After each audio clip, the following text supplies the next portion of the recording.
She didn't raise her voice when she said it, which somehow made it worse. She just looked at me across the marble kitchen island and said, "Either you pay for my car, or we're done." I didn't argue. I didn't defend myself. I didn't even ask why. I just nodded and said, "Understood." And that single word changed everything that came after. Ethan Caldwell had built his life on control. Control over his schedule. Control over his finances. Control over the version of himself he showed the world. He lived in a quiet part of Scottsdale, Arizona. A neighborhood where every driveway held a statement and every dinner invitation carried an unspoken evaluation. And standing across from him that morning was Olivia Bennett, the woman he had spent 3 years loving, investing in, and slowly adjusting himself around. She wasn't cruel, at least not in a way that anyone could easily point to. She was precise, calculated, and always certain that she deserved more.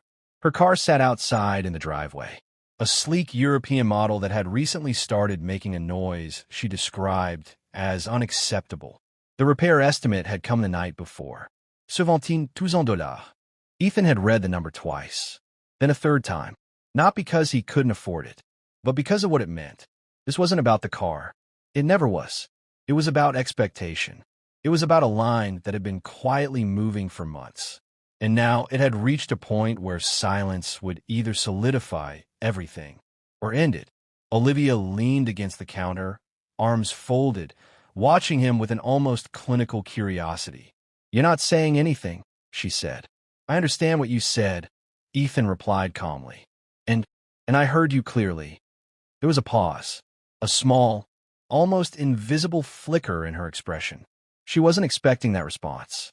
Before we go further, take a moment and think about this.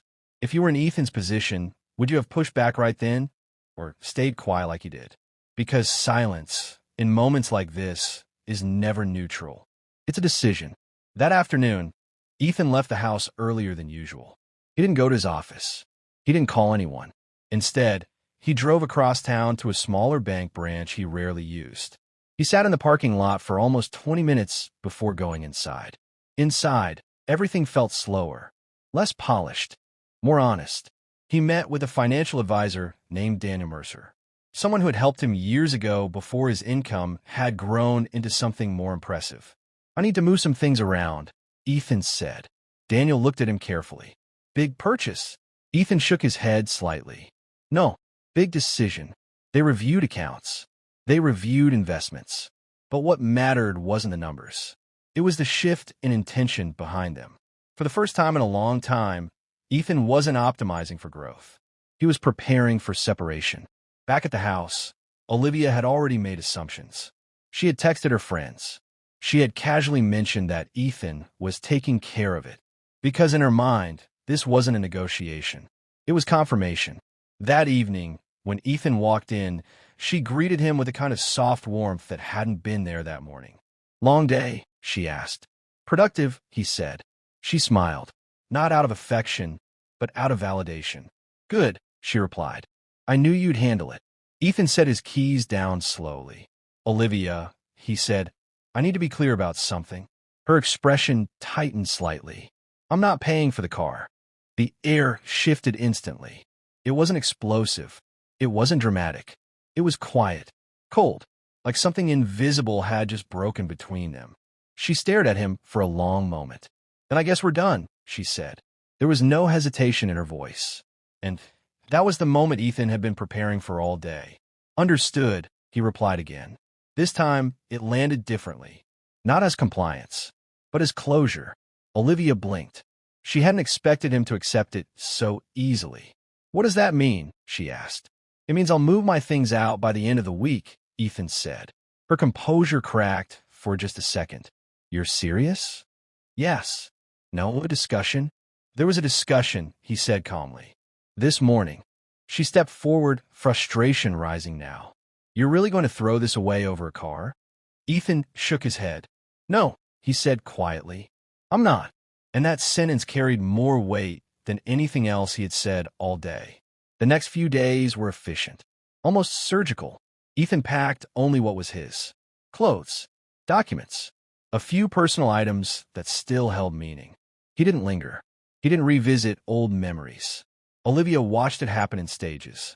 At first, she remained distant, then irritated, then uncertain, because something about this didn't feel like a typical breakup.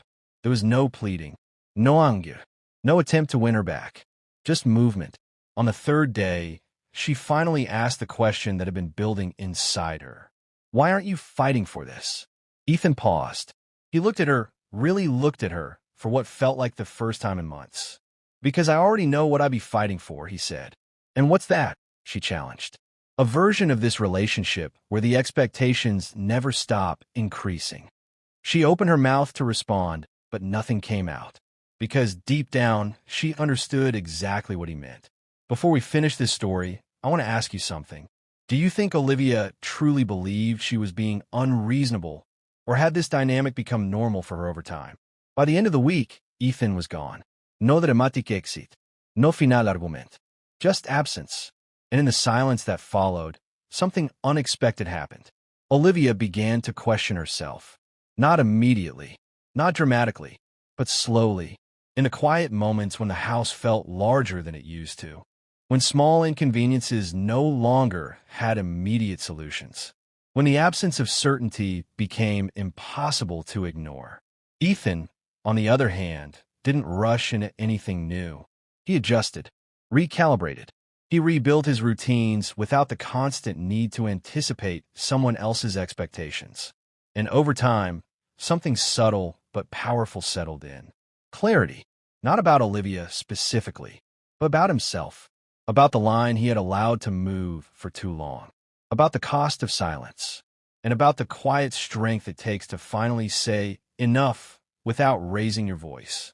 Because sometimes the most defining moment in a relationship isn't when someone demands more. It's when the other person decides to stop negotiating their worth.